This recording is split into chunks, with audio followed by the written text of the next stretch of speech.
Hey everybody, figured to have another unboxing. Got a couple of cars here to show and see what we get this time around. I think pretty cool additions to the collection. Pre-open the boxes to make it not such a time-consuming thing as watching it cut open a box. But anyway.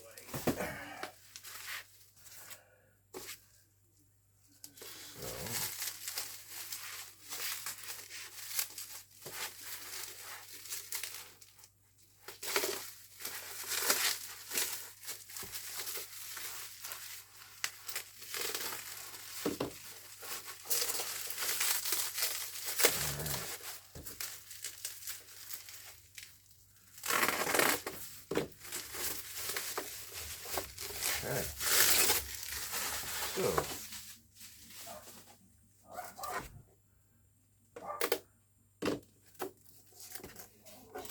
what I have here is the Alan Moffat XB Falcon Coupe, as was raced in Australia and New Zealand.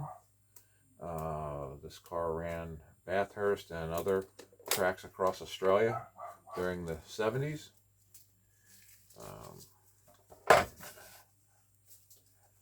This is a super slot, which is basically a Scaleauto, I believe, from Spain. This is where I bought this car.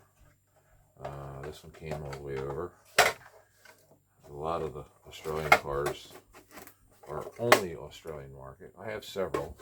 If you've seen some of my other videos, I have a pretty extensive 1/18 scale collection of the Falcon Coupe models, 1/18 scale, and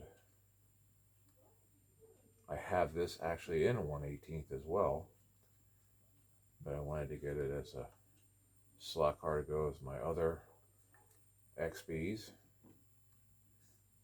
And it's a pretty nice little model. It's got nice detail.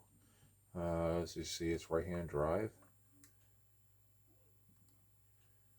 Some may recognize this body style as a car that was used for the base vehicle that Mad Max drove in the Mad Max and Road Warrior films. Daddy, you were locking us out. Yeah, it's because I'm doing a video.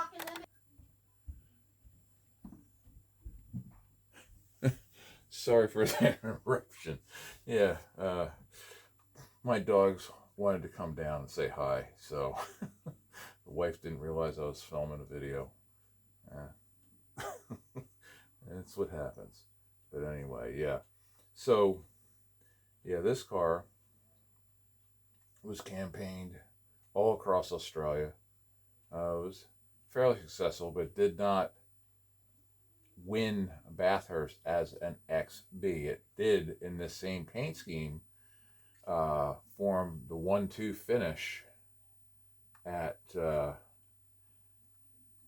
Bathurst in '77 as an XC. There were three major variations of the Falcon Coupe body. First being the XA from 1972 to 73, then from 73 to 76 as the XB, this one here, and then 77 to 78 as the XC, which basically just gave the car a more splendid front end with a bigger bumper. Pretty much the rest of the car looked pretty much the same. There was also a variation of this body style that was where they welded a plate over part of the rear quarter window, gave it a padded vinyl roof, 4 bucket seats, power option, everything, different taillights. It had a front clip that was off of the Australian LTD which they called the Landau. As to date, that has not been done in a slot car that I'm aware of, or a 1/18 scale model. This is actually a Colin Bond car, not Alan Moffat, but it was the Alan Moffat racing team. Colin drove the number 2, and Alan drove the number 1. So I'll move on to the next. This one just arrived. Got these through. Got this through LED. I'm waiting on this one for a while. So everybody will recognize this the moment they see it as to what it actually is. This one comes from Slot.it. And it's the Ken Miles Denny Hulme 1966 Le Mans car that, for all intents and purposes, won the race, even though through a technicality and Ford's manipulation, Bruce McLaren was deemed the winner. Miles ran away with the race, him and Hulme, and they were not through the manipulation that everybody saw in the story, Ford versus Ferrari. Excellent movie. He would have won every major endurance race of the year. It was a shame that he was cheated out of it. And it really was. He was cheated out of it. But that is a nice looking model. It's amazing how small these were. I mean, the 40 and the GT40, most people that know cars are well aware that it was only 40 inches tall, which was the minimum height allowed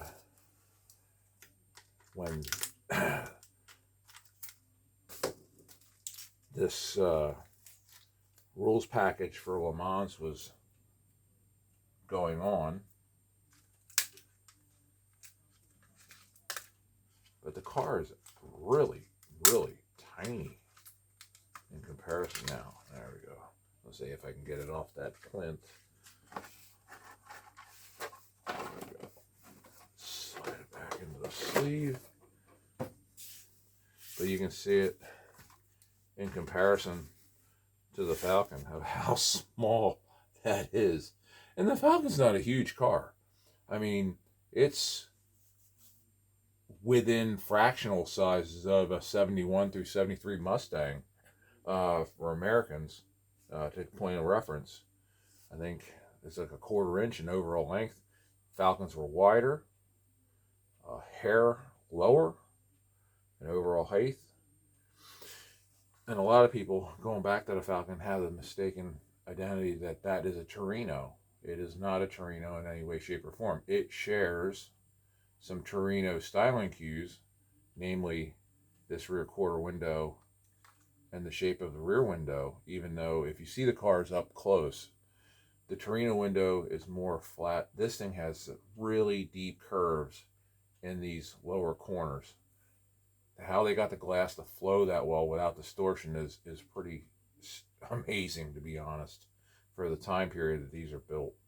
But yeah, getting back to the GT40 though, that has some amazing detail. You can see the metal work for the venting scoops.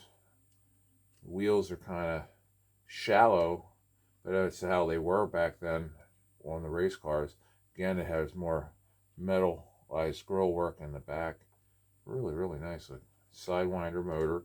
Brass gear. Has the a plastic axle gear. It's pretty sharp. It's got treaded tires. And I'm not positive whether or not the headlights and taillights work on these or not. It would be surprising if they didn't, because they were actually Le Mans cars which drove in the dark. But until I get it on track and find out, well, I don't know. So we got one last one. This one just came today. And this one is another one from LED.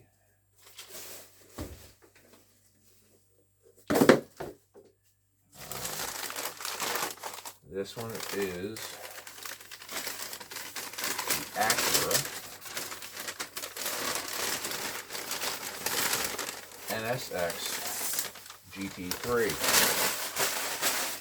Now, in my track video, I showed I have a bunch, 17, I guess, different GT3s. This will make number 18. Now, I have a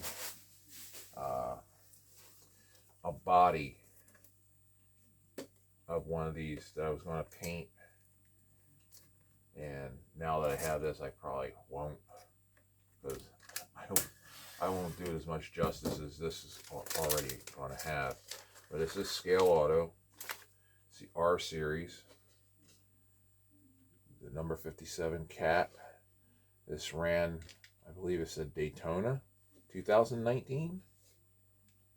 Yes, Daytona, 24 hours, 2019. But as a pretty serious looking model. Let's try and see if we can get this thing unboxed, and we'll take a better, closer look at it.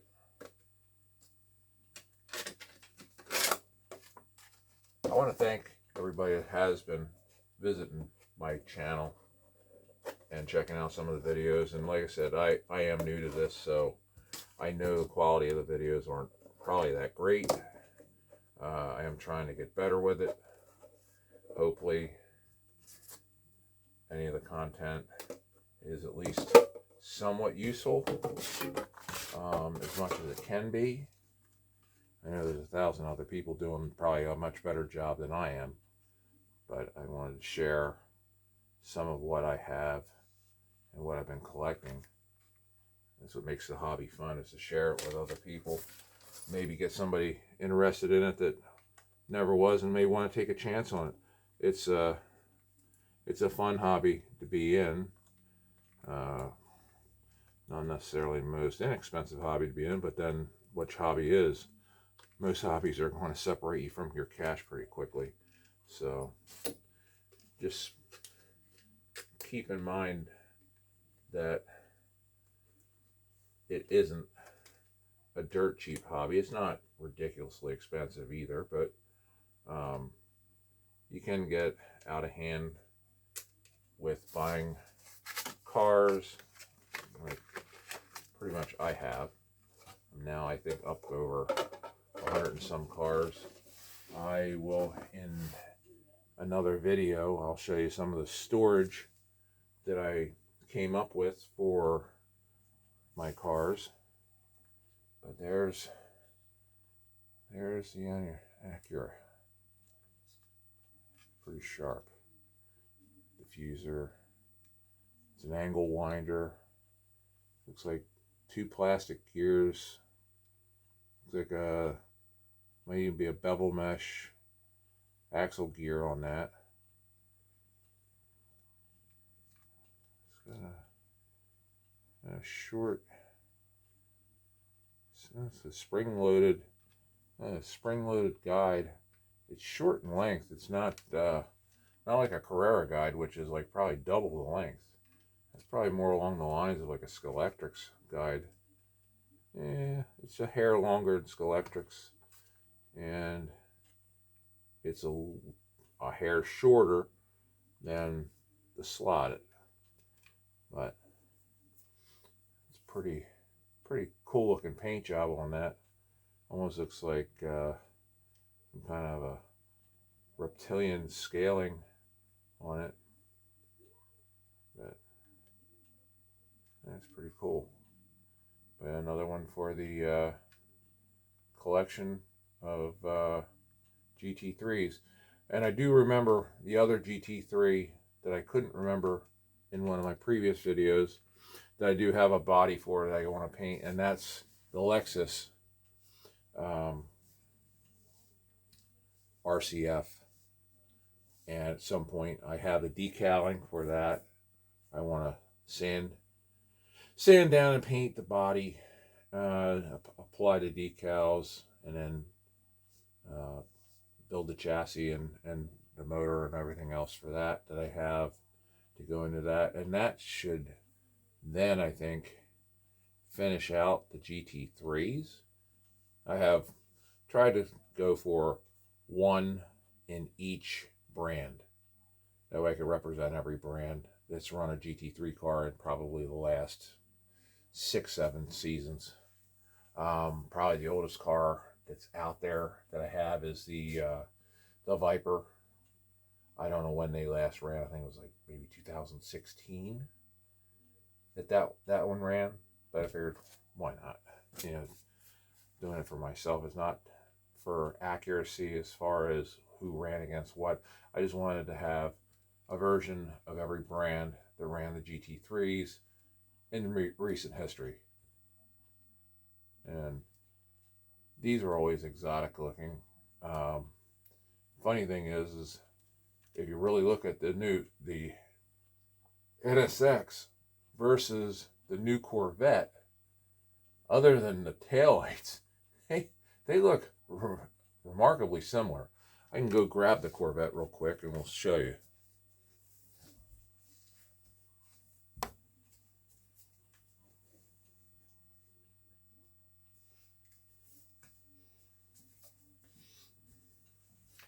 Yeah, here's the Vet. You know, that's the thing with these mid-engine cars. They're getting to the point where there's not a lot they can do to make them different from each other. If you see the street cars really look similar. I mean, to an untrained eye, somebody might think it's the same car, but yeah, they do very much, at least to me, and I could be wrong, in the opinion that they look like they could be the same car. Saw these at the Philadelphia Auto Show back in 2020, just before the pandemic shut everything down. And it was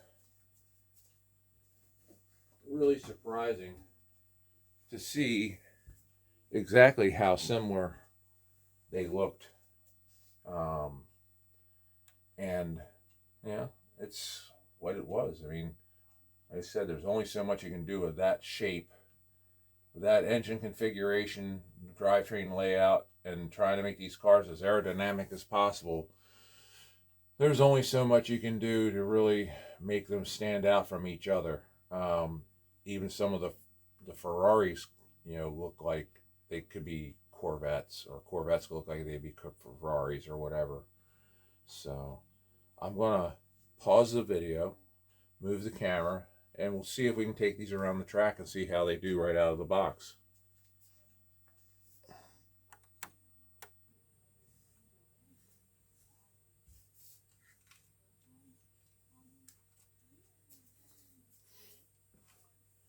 All right.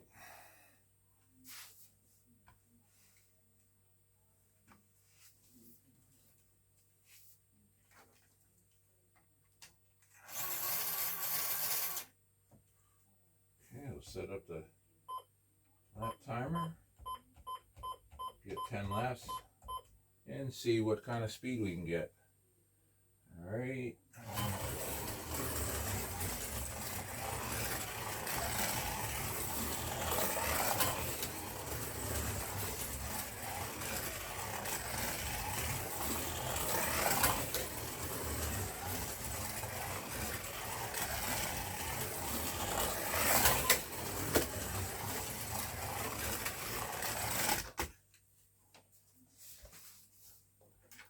A little too hot.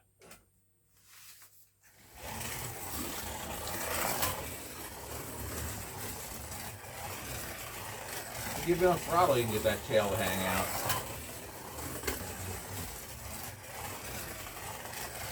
I run my cars as they come out of the box. I don't do a lot of fiddling with. I'm not that good at it. Oil them, grease up the gears. That's pretty much it. I run them with the magnets as they come. I'm not that good, so I need all the help that I can get, as you can tell. We're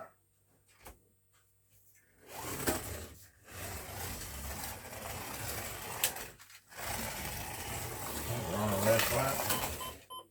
Okay. Ran a fastest lap of a 6.2, which isn't bad.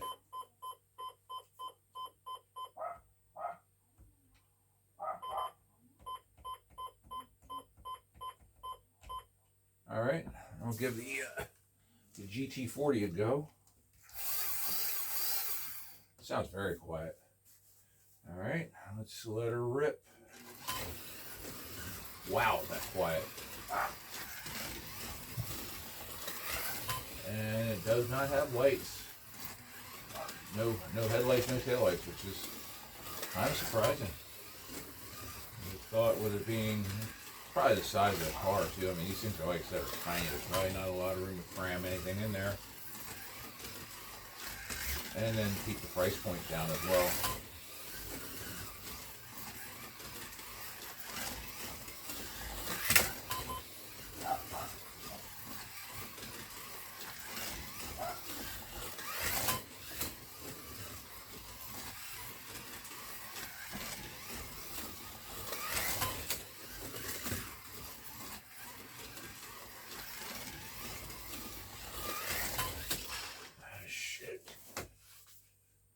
Okay.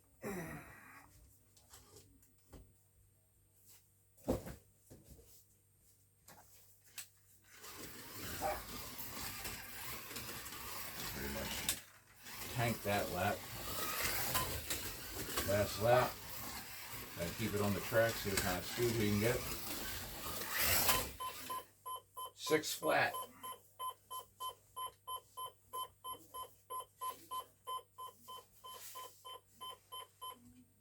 Alright, next up, we'll see what our big heavy Falcon can do. This thing's probably not going to be the quickest car by any stretch.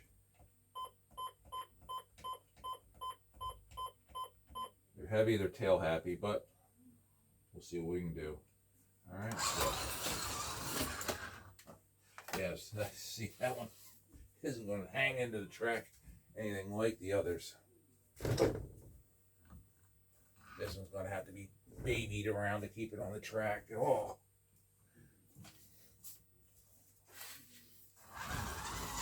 But it does have headlights and taillights.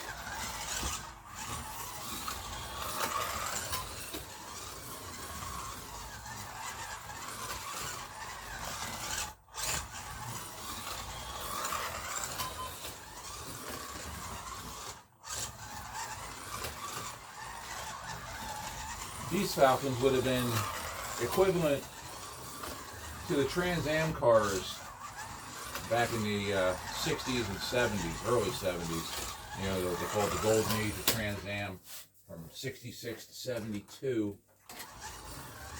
Their approximate size, and pretty much this close to the same roll package as well. There wasn't supposed to be a lot of monkeying around with those. You know, racers will always find ways to skirt the rules or try to get an advantage any way that they can. This thing is almost sideways all the way around the track, so I don't expect real great lap times by any stretch. Kind of figured with the way some of the other ones handle it, it wouldn't be the greatest handling car in the world, but it makes it funny. You gotta try to control it, and that's sort of thing. It was stuck like a magnet. 8.5 seconds, like I said, not the quickest by any stretch, but yeah, what are you gonna do? Now I showed off the Shadow the other week. This one here is also an MR slot car. This is the Jaguar This was a white kit that I bought. I got decals from Pato's Place in Australia. They make water slides or peel and sticks. You can specify what you want. And I wanted to go with a tribute livery to Bob Tullius's Group 44 team, which ran Jaguars and TR8s in the Trans Am series in the 70s and possibly even in the early 80s. As far as I know, he never had an XJ220, but I figured why not do one up in his colors and add that to the other 3 Jaguars that I have, or as the Brits would say, Jaguar.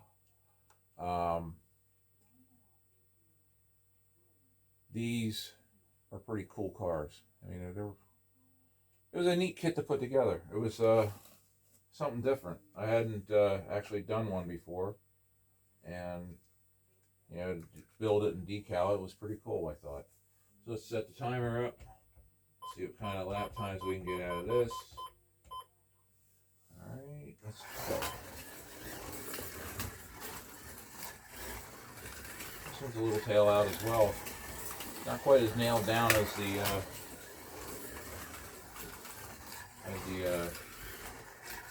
Shadow was. And certainly not like the Acura or the GT40 were.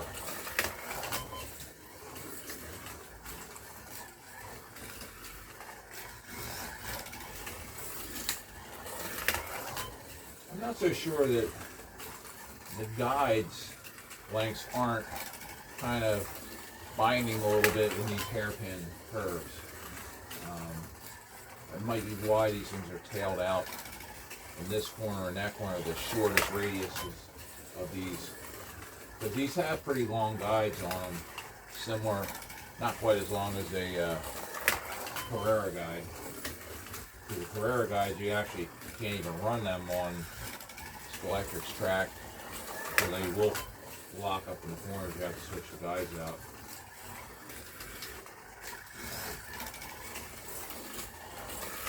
Oh, last lap.